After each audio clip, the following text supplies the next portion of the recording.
Hello and welcome back to my channel. Jacob Payton here, and I'm going to be talking about House of Assassins, the Saga of the Forgotten Warrior, Book 2 by Larry Correia. And it is A Protector Rebels. Ashok Vidal was once a member of the highest caste in all of Locke. As a protector, he devoted his life to upholding the law, delivering swift justice with his ancestor blade, Angru Vidal. Sorry if I pronounced that wrong. None was more merciless than he in stamping out the lingering belief in gods and demons among the casteless. But then Ashok learned that his life to that point had been a lie. He had been nothing more than an unwitting pawn in a political game. His world turned upside down. He began a campaign of rebellion, war, and destruction unlike any the continent of Locke had ever seen. A prophetess is kidnapped. As first daughter of Vane, Thera had trained for combat, but then Thera was struck by lightning and she began to hear the voice.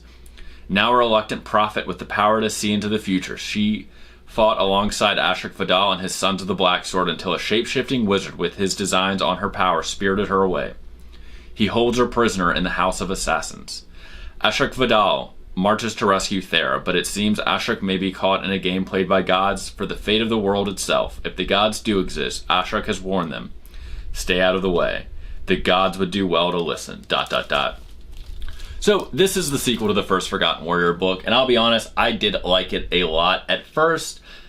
Not so much in the beginning, mostly just because all the characters were spread out pretty far and there was a lot of head hopping, and as I've talked about in this channel, I'm not a huge fan of head hopping, but you know, this book definitely provided a lot of backstory on a lot of other characters. We get some stuff, you know, some backstory on Devidas, we get some backstory on Thera, we even get a lot of backstory into the House of Assassins and how basically the Lost House turned into a bunch of murderous wizards, and how they ended up working for the Inquisitors, which I found to be really interesting. We even got some backstory into Ormond, who is the you know, the High Inquisitor, the lead Inquisitor that is basically the guy trying to wipe out all the casteless, although we still don't really get an understanding of why he wants to do this.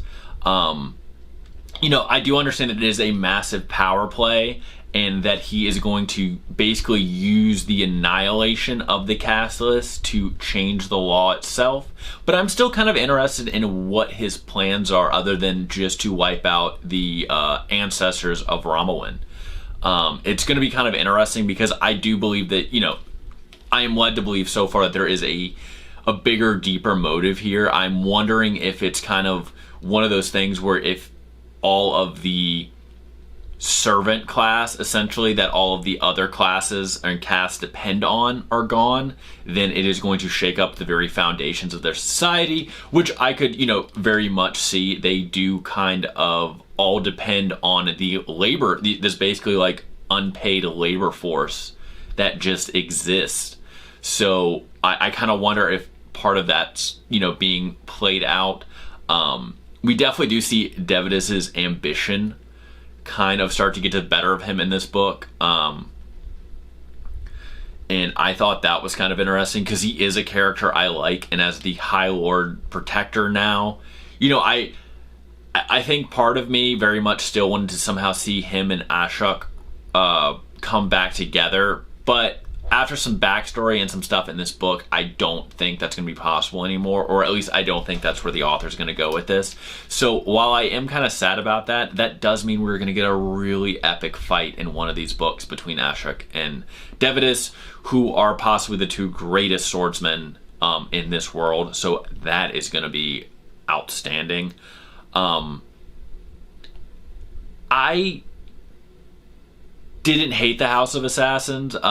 There were parts of them that I wish... how do I phrase this? I kind of wish the House of Assassins had been a little scarier, I guess. Because very much near the end of the book, when things get going there, it does seem that they are overcome by Ashok and the Sons of the Black Sword pretty easily. Actually, the scariest thing in the House of Assassins is the fact that it's, you know, essentially surrounded by water. So they have actual demons to contend with, which become a far scarier adversary than these like wizard assassins. Although, to be fair, they I do kind of like the way that wizards are painted in this world, because while they do have some tricks that can make them super powerful, they essentially, they aren't walking around with a million spells at their fingertips. We're very much led to believe that not only do they have to kind of be prepared in a way, they learn these patterns, but also that every time they do a spell, it consumes demon bone or black shards. Like, that's how they get their magic. So essentially, the way at least combat between wizards and Ashok have kind of happened so far in these books, basically once the wizard loses the element of surprise and is no longer able to follow a coordinated plan, something they've thought out ahead of time, they seem pretty easily overcome, because they're running on limited resources and they have to be able to think very quickly, and if they don't have the right patterns or whatever, it doesn't matter anyway. Their magic isn't going to save them from every situation. In fact, it definitely seems that the best part about magic in this world, if you have it, is to be able to camouflage yourself, or to be able to shapeshift so you can actually just get away from whatever's coming at you, which I find very interesting. A lot of times we see in fantasy worlds that when a wizard enters some sort of combat, then it's usually all over for simple warriors, but that's really not how it's being played out in this world. And I'll be honest, I really enjoyed that. Just because I do feel like it's different and it's refreshing, and it kind of relegates wizards to more of a support element in the story, which is more what they should be and what they usually are if you play games like Dungeons and Dragons or any sort of like online role-playing or just regular role-playing games on the computer or anything like that. They're very much a support class. They aren't wading into battle wiping everybody out. But it's funny, reading a book set in Dungeons and Dragons with a wizard main character and playing Dungeons and Dragons are two very different experiences, right? Wizards in D&D books just seem to be able to throw fireballs every 5 minutes, whereas actually playing D&D, you get to do that about twice, and then you hope nobody hits you. But that's neither here nor there. I just very much enjoyed that. I also like the fact that a lot of world building was done in this book.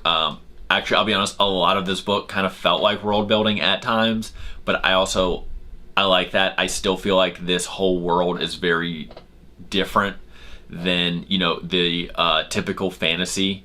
So that's been a lot of fun. I also like the introduction of black powder, which they refer to as fortress magic, which comes into play.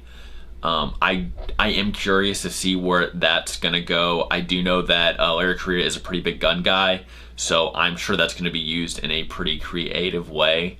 I could definitely see it being used to somehow arm the castless, right? Because if Ashok is ever given like a castless army, he's going to need to get them up to speed pretty quickly, and they don't have obviously all their lives to train as warriors as the warrior caste does. So it would make sense if they could somehow use fortress magic. It would make them a more formidable opponent. And yeah, we also very much got a background into Thera and basically how she ended up becoming the prophetess, and also what that actually like entails. There is a pretty epic showdown between her and some demons later in the book, so that's a lot of fun. I also like the fact that the author made a really good point to kind of divide what Thera does to actual magic, because a lot of this book, the Wizards of the Lost House or the House of Assassins, are trying to teach her how to harness this magic, but not realizing that it's not magic, right? It's like it's a gift from this god that, it lets her see events before they happen and lets her speak with a voice that isn't hers, and kind of just gives her insight into things, and sometimes even gives her a certain power, but it's not something she has control over. She's very much just a vessel for this ability. So I thought that was pretty well done in showing that it wasn't something she could control. I also thought it was interesting to watch Ashok as because basically the whole book is, you know, Thera trying to figure out those abilities, and then Ashok trying to get to Thera, and a lot of it was him having to learn how to rely on other people, not only the people he respected, but people he started to respect, such as different castles along the way. So we very much see a change in him, and we also very much see a bigger ownership over the Sons of the Black Sword as he starts to think of them more as his men instead of just like this obligation he's been given. So I am enjoying, you know, kind of being in his head for those chapters and watching him become kind of a different person in some aspects, or growing as a person, I should say. And also just him figuring how to fight differently. He doesn't have a black sword anymore, so he's not able to just cut through everything, right? He doesn't have essentially what is essentially like a magical lightsaber that can cut through other people's weapons and do all that stuff. He just has regular weapons now, so he has to adjust the way he does combat a little bit. And so that was really interesting. And this is also the first book in which we see him fight a protector, you know, one of his old brothers, and see how that plays out. And the repercussions of that and how he feels about that. And I thought that was really interesting. I've started the third book, and I will say that there is a big difference. The third book is really where stuff starts to pick up in terms of the greater plot. This book is more or less Ashok and Thera being individual characters and having individual journeys, where the third book that I'm reading so far is more where the main overarching plot picks up a whole lot. But I very much did enjoy this. I liked seeing Ashok fight wizards. I liked learning more of the demon's backstory, and overall I'm still just really invested in the series. I'm having a lot of fun with it. I can't wait to see, you know, how it all plays out. Yeah, if you've read the first book and you're on the fence about reading the second, you know, go ahead and grab it, get it from the library, whatever. Go ahead and read it. It's a lot of fun. I'm about halfway through the third book right now, and I will say the series is holding up magnificently. And I do believe the fourth book is either out or is coming out soon, but don't quote me on that. I'll probably know for sure when I do the review of the third book. But either way, I'm enjoying the series a whole lot. I like the second book a lot. It filled in a whole lot of blanks that I feel like were left from the first book. Yeah, I can't say enough good things about it. I'm enjoying this book. I'm enjoying this series. If you like this book, you didn't like this book, you like the series, you don't like the series, let me know in the comments below. And as always, if you enjoyed this video, please like and subscribe, and I will see you guys next time.